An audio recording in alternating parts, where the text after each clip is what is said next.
Hello and a very warm welcome back to the garden, and it's a beautiful spring's late afternoon, and there's been a lot of chat recently about self-sufficiency and trying to produce as much of our own food as possible. And I think it's all well and good that we can get excited about this, but self-sufficiency is very difficult.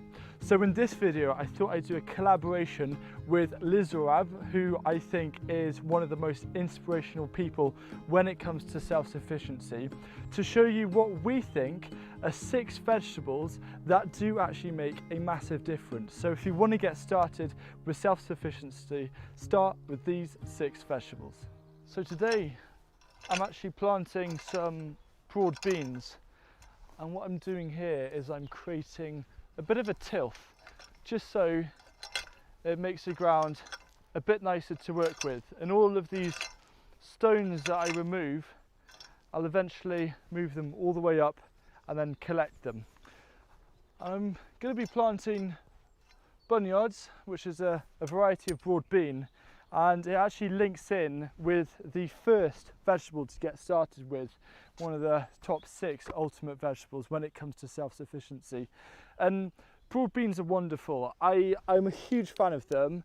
Some people aren't so keen on the flavour, but what I love about broad beans is the fact that you do get 2 crops, and you also get an early crop. So I'm hoping end of June, early July, these will be heavily cropping. And the other crop as well are broad bean tops. So if you ever have spare seeds, then you can go and plant them, which is absolutely brilliant. So what I'm going to do here is just come onto the raised bed. I've got some compost here just to put a little bit more compost, because here we were growing leeks and we hadn't had enough opportunity to mulch this properly. Now, broad beans are very easy to grow and the seeds are pretty cheap, and I like them because they're very hardy as well. And there's a lot of people who will start them off in autumn time to have really good success, but I found our winters here can often be a little bit too challenging to try that technique. So broad beans are very productive, and the great thing about them being a bean is that it means protein, which is really important when it comes to actually wanting to be self-sufficient.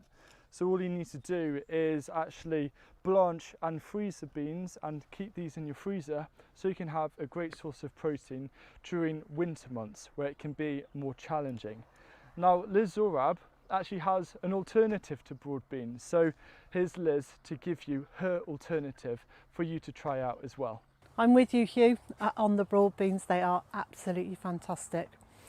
My favourite bean is the runner bean for its sheer versatility. So it's a climbing bean, so it takes up its space height-wise, but it also adds some shelter and some architectural interest in the garden. And it can be harvested for the long green pods, which if you get them when they're young, they're very tender. If you leave them to get old, they can sometimes get a string down the sides of them, particularly if they've had uneven watering or it's a very dry summer. And then when I get into the kitchen, I use my wonderfully old-fashioned 1960s bean slicer, which cuts them in a diagonal slice. It's something my parents did, so it just, it reminds me of my childhood. And I think they taste better that shape rather than slicing them by hand. I do that too. And then when you've got through the latter part of the summer with these beautiful green sliced beans, I then leave them on the plant to mature until September, October, sometimes even as late as November. And the pods will dry out, and what you'll have inside are these fabulous white beans. So they're like white kidney beans or lima beans. And the variety that I grow, well, I grow 2 varieties. I grow White Lady, which gives me a slightly smaller bean than this, and I really like the taste of. These ones are Greek Gigantes beans, which you don't eat the outer pod for. You only eat the inner pod, but beans have become a real staple in our winter and spring diet. Lots of protein as well as carbs, very filling. and they take up not an awful lot of room to store them. Once they have dried out, we just store them in a jar with a sealed lid. They can sit in the cupboard or on a shelf, well, for ages. And then in the spring the next year, you can use any spare beans that you have left over to sow to get new plants. So really you only need to be buying them once, and then you can be saving them, and each year they will become more acclimatised to your local conditions. The other thing that I do, and I've been experimenting with, is leaving runner beans in the ground over winter. So at the end of the year, I just cut the stems off about 6 inches above the ground, give them a really good mulch and just leave them. And I'm finding that here in southeast Wales, that they are regrowing the next year, so effectively they're perennial beans. And I've been hearing from people right across the country who have been growing their beans in the same place in the garden for 30 years or more, and all they do if a plant dies and doesn't make it through the winter is they plant a couple of beans in that one's place, and off that will go, ready for the next year. Now, to keep it simple, pick either broad beans or runner beans to get started, so you have space to grow other things. And the next thing I'm going to recommend are beetroot. And beetroot are wonderful. They are highly underrated, and I think people have been a bit fed up of having quite tasteless beetroot from shops. But the great thing about beetroot is that, again, it's easy to grow and pretty hardy. In fact, I've just finished harvesting the last of the beetroot that I'd actually sown last year in summer. So they had survived all through the winter last year, which is just brilliant. Now, beetroot is fantastic, and there are so many uses for it in the kitchen, and it's all about experimenting. And I think beetroot tastes great with feta cheese, or you can put it into omelettes and things like that, or pickle it or turn it into kimchi. There are just so many uses, and it's one of the easiest vegetables to grow out of the root vegetable variety. Like carrots, they're a lot more difficult, I find, in comparison, and you'll get lower yields. I'm a big fan of beetroot too. These are Chioggia, and they're very nearly ready to harvest. For the last couple of years, I've not only been doing successional sowing of beetroot throughout the summer, I've also sown seeds as late as the end of August and the end of September, in the hope that I could overwinter them and have a really early crop in the spring. So here are the ones that I've had in the polytunnel, and here are the ones in the garden. And indeed, these are not very far away from being ready to harvest. They will only be baby beetroots, and if I don't harvest them before too long, they'll go to seed. But we can still eat the leaves, and there will be some small roots that we can harvest before the next crop comes into this bed. So start off with beetroot, but another thing that you can try, which is almost a root vegetable, even though strictly is a brassica, are swedes, and not the people, because swedes are a winter vegetable. So you plant them around May, and then you can start harvesting them from October, November, all the way through to early March. And they just store outside, and storage is one of the hardest things with self-sufficiency, because when you think about all of the plants and crops that we like to get in summer, like our peas or our lettuce, but usually we end up with gluts of these. And the issue with gluts is having to store them. But winter vegetables mean that we don't have to worry so much about gluts. I've also found that swede don't really seem to suffer from many pests or diseases. And that's another thing when thinking about self-sufficiency, is what are the most reliable, resilient crops that I can grow? And it's a really important question that you need to ask yourselves. Now, Liz has an alternative to swede, so let's hear what that is. I'm not sure I agree with you on the best root veg. Actually, Hugh, possibly it's that I'm not very good at growing them. So these are what's left of our swedes, and these are particularly small and weedy. They'd be fine in a tray of mixed baby vegetables, but The thing for me about a root veg is that I want it to be like really versatile. And I know there's lots you can do with Swedes, but there's something else that I do even more with. High up on my list of ultimate vegetables to grow is parsnip. And I know some people think they're difficult to germinate. I find them very easy. I wait until later in the year rather than try really early. So I've actually sown my parsnip seeds this week, and I have a few spare seeds in case any don't germinate. But all across the garden, seeds from previous years where I've let them go to seed and the wind has scattered their seeds everywhere, they're all germinating, which tells me that the conditions are just right for parsnips to be germinating. So I'm going to take my cue from nature. The thing about parsnips is they don't take up a huge amount of space. I grow these in rows about 8 inches apart, all the way down the bed, and they will just sit in the ground for the whole winter. And in fact, parsnips are best once the frost has got to them, and the action of the frost on the carbohydrates in the root turns that into sugars until they become sweeter and nicer to eat. And then they will sit in the ground quite happily all through the winter. They are beginning to come to the end of their season now in April, but there's still got plenty to go here. And we do get some fairly enormous parsnip. And the reason that I am so keen on parsnips is that I find them so versatile in the kitchen.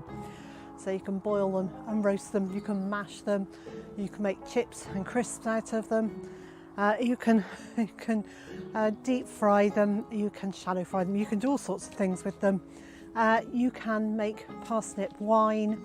But also, when times get really tough, you can use parsnips because of their sweetness. You can use them to create puddings as well. So you can use them in tarts and in flans and in pies. One of the most important things that you need to bear in mind if you're going after self-sufficiency, or at least trying to grow as much food as you can possibly grow in your space, is that for it to really work, you have to be good at being able to adapt your diet, because you have to kind of accept that you can't always get strawberries in February or swede in June. You've really got to make do of what's available, and it's a big mindset shift.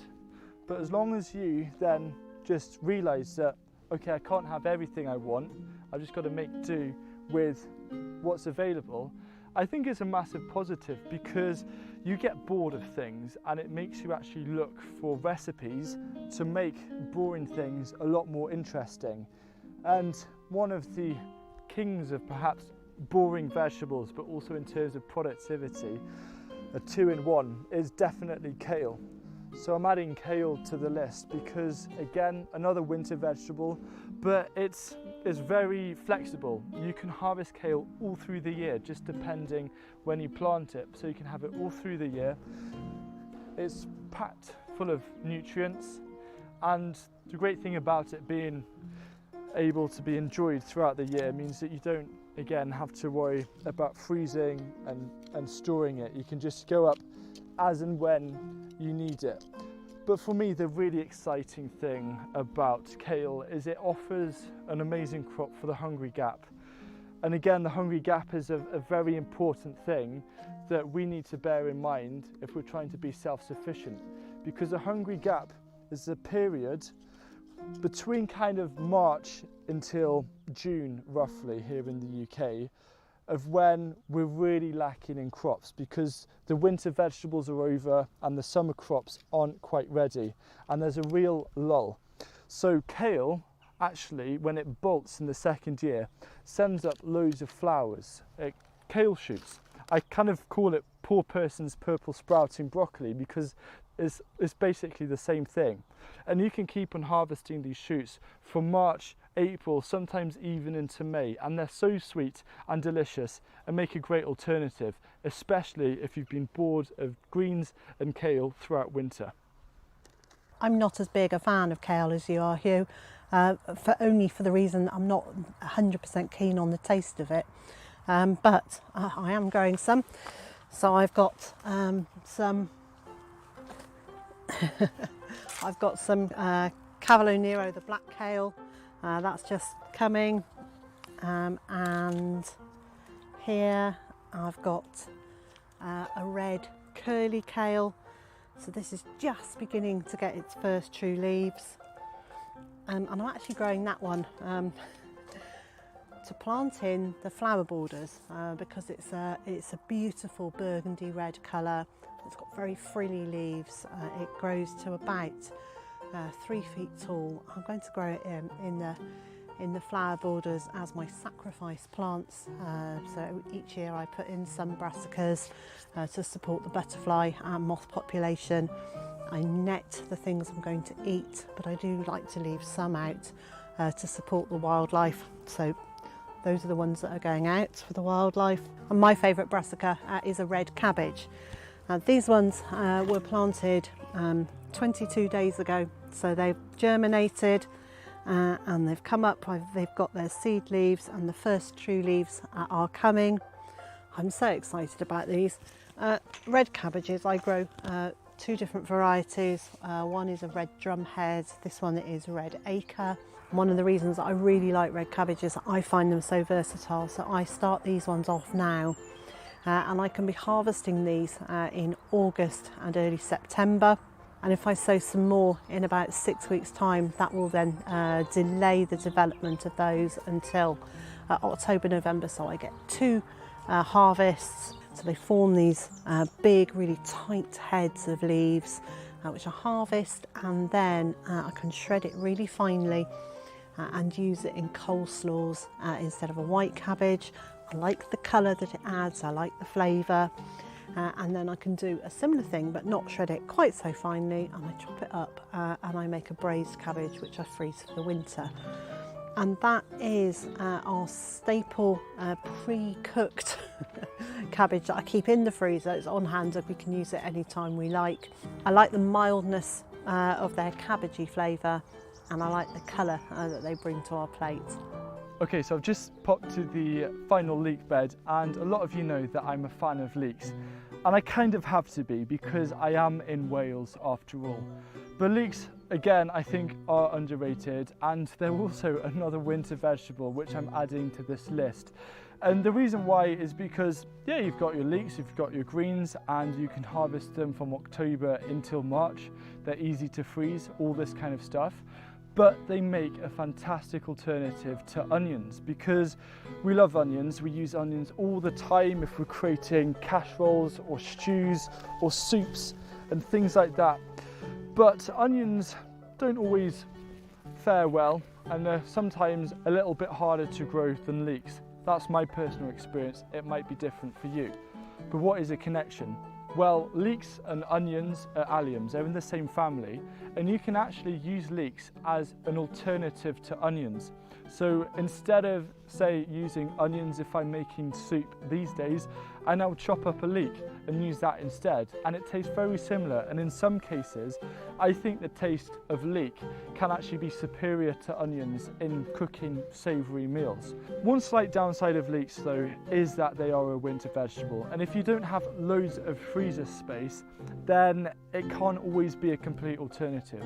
So what you could do instead is, if you have a raised bed, grow 1/3 of onions and 2/3 of leeks, and that should balance you through the whole growing season in terms of proportional sizes. You've got to work out how much you actually need, but if I was going to be self-sufficient on alliums, I would do that 1:2 ratio, so I would have 1 part onions to 2 parts leeks, and I think that's a really good way of being self-sufficient and in good flavour. Hugh, I completely agree with you about leeks. Incredibly versatile. You can eat the scapes, you can eat the white bulb bit, you can eat all the leaves. They stand in the ground for an incredibly long time, and they actually don't take up very much room. So I planted 150 to 200 leeks in this space They're only spaced 4 inches apart. Now the 5 vegetables I've included so far are broad beans, beetroot, swede, leeks and kale. But I'm going to hand you over to Liz to give you the 6th, and I'll give you a clue. It's to do with a hungry gap. And the last, but absolutely by no means the least, is asparagus.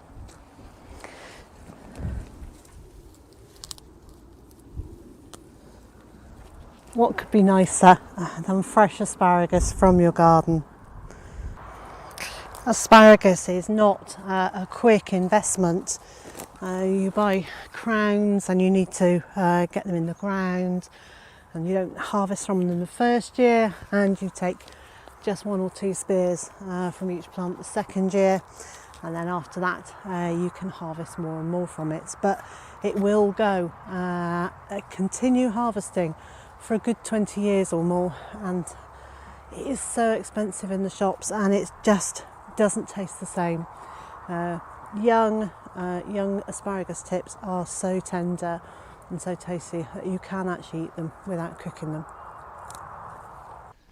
If there's one tip I'd give about self-sufficiency right now, it's just to remind yourselves that it's a constant journey. It's a journey of learning, of adjusting, of adapting, and to have fun. Because I know it's very easy to set ourselves really ambitious goals and targets, but the best thing to do is to actually spend a little bit more time thinking and planning before doing, because a lot of self-sufficiency is about that thought and planning and then acting upon.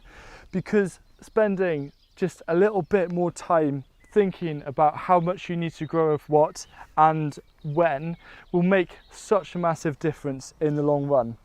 And I hope that these 6 vegetables and also the 3 alternatives have given you a really good idea on how to get started. And the great thing about a lot of these is that you've got plenty of time to plan and get started. And finally, you might disagree with a couple of the vegetables, so let me know what you would change or what would be different. And to also check out Liz's fantastic YouTube channel, which I think is perhaps the best channel to go to if you want content on how to become more self-sufficient.